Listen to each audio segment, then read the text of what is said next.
friend. Welcome back to Your Body Speaks. I'm your host, Dr. Brook Sheehan, and today we are diving into one of the most frustrating and misunderstood signals the body sends: waking up in the middle of the night.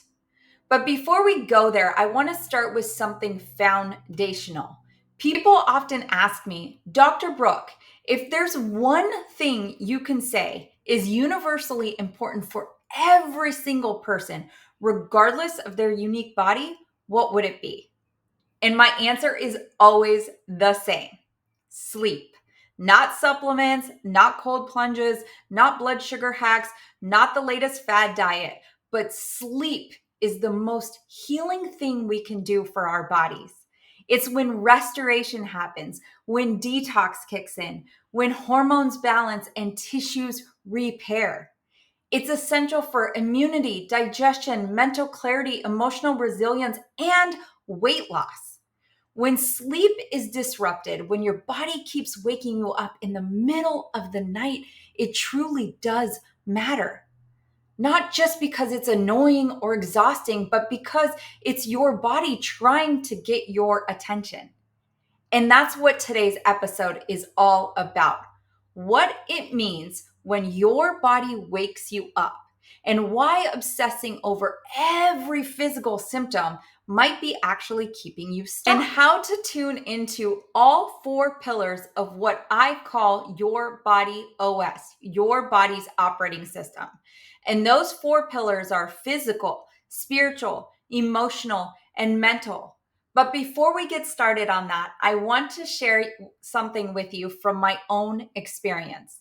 You see, I've spent many nights waking up, and not just once here or there. There have been long stretches where sleep was broken and unpredictable. Sometimes I knew it was tied to my cycle. Other times I couldn't figure it out at all, and I'd lie in bed wondering, what did I eat? Is my liver okay? Should I be taking magnesium? Maybe it's my blood sugar. What the heck is going on? And yes, sometimes it was something very physical. But more often than not, I realized I was just chasing the symptom while totally bypassing what my body was actually trying to show me on a deeper level. There were nights where I was carrying heavy thoughts about work, about family, about disappointments I had let myself feel during the day, and sometimes even things about patience.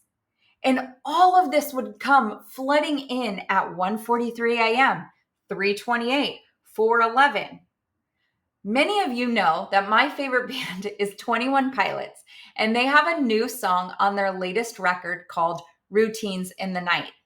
And the lyrics talk about going into different rooms of your mind while you're awake at night.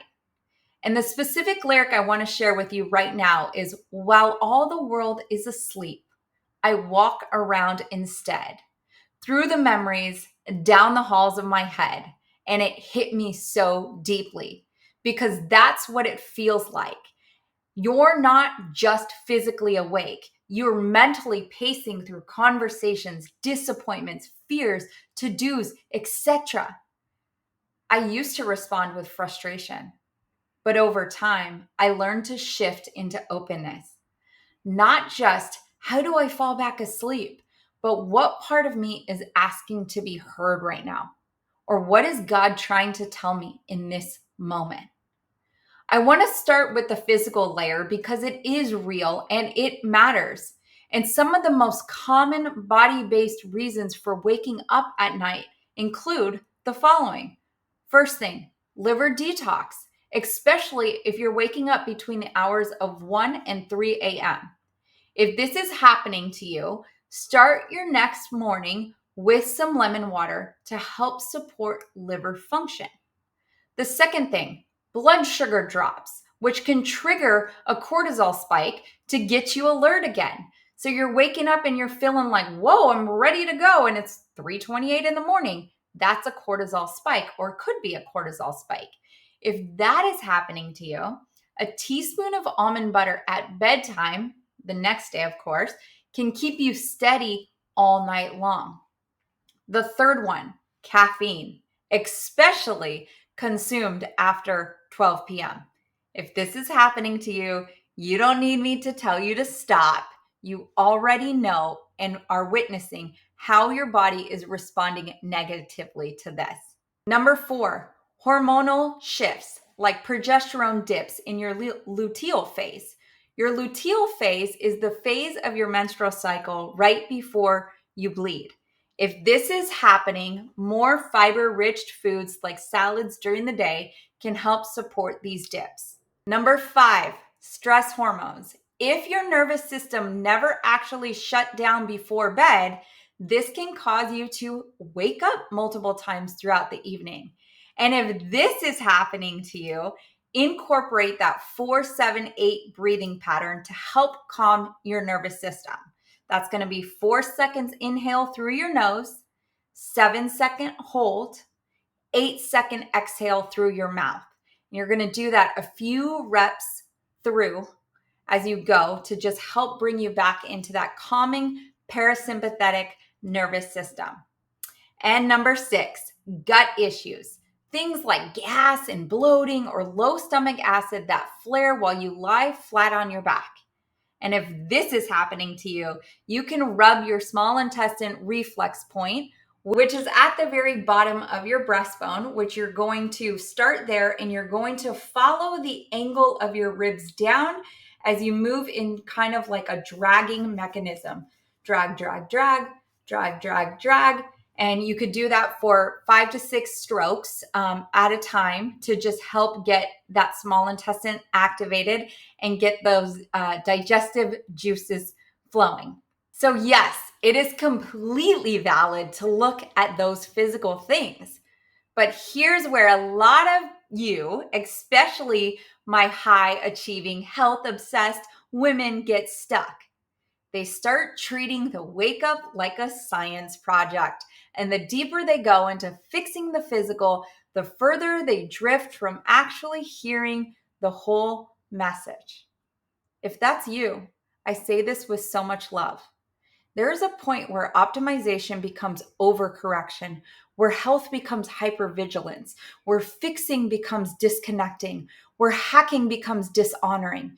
You're tracking everything, testing everything. You've got the labs, the supplements, the sleep trackers, the Aura rings, all the things.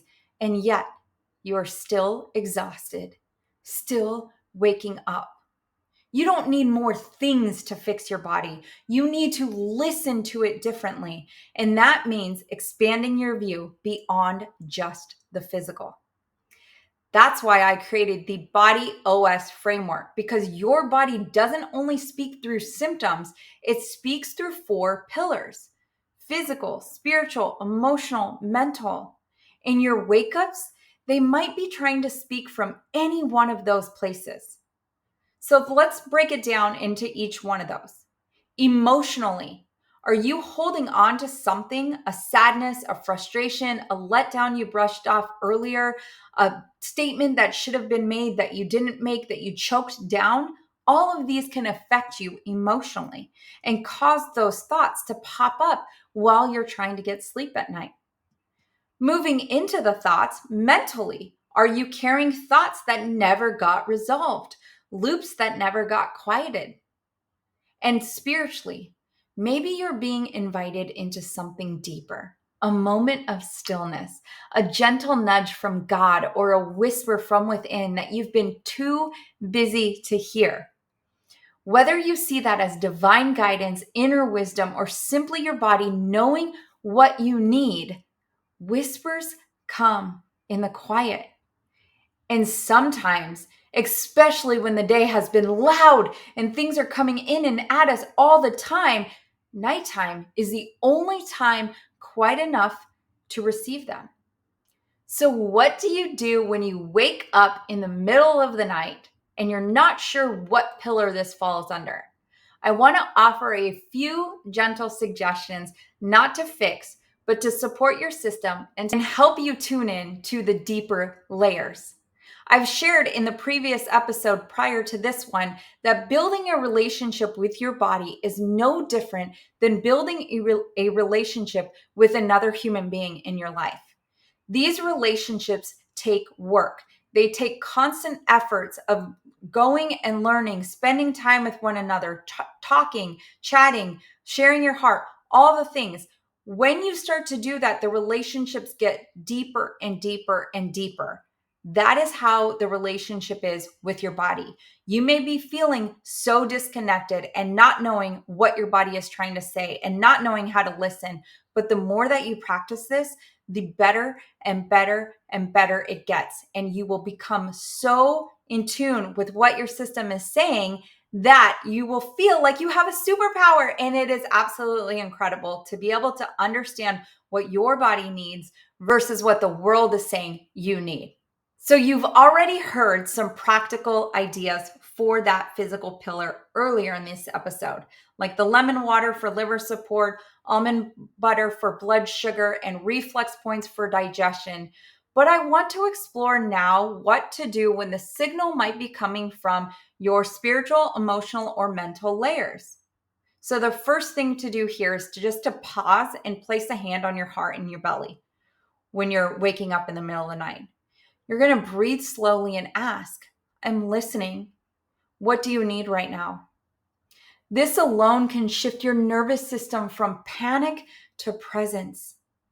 The other thing is to use your My Body Whisper journal, which you can get in the show notes at the bottom of this episode, and jot down what you're experiencing. What time did you wake up?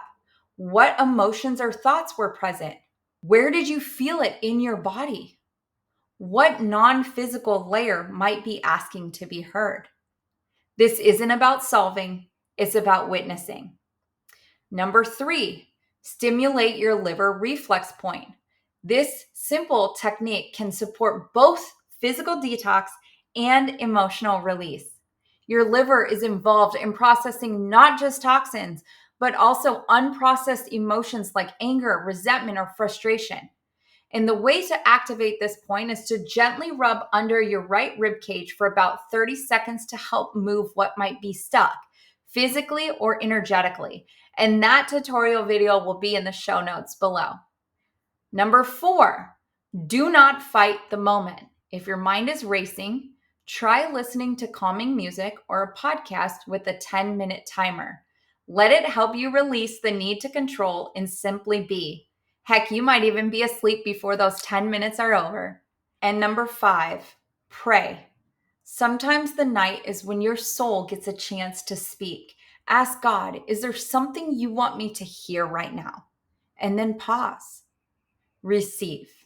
Friend, I know what it's like to feel like your body is working against you. I felt like this for so many years. But what if it's not? What if your body isn't interrupting you? What if it's inviting you to reflect, to process, to commune, to release? Middle of the night wake ups don't always need a protocol. Sometimes they just need your presence. So this week, if you find yourself awake in the quiet hours, pause, breathe, listen. Because the more that you do, the more that you'll trust what your body is saying. And the more you trust, the more transformation becomes possible. If this episode spoke to you, would you please pass it along to someone else who's been wrestling with restless nights?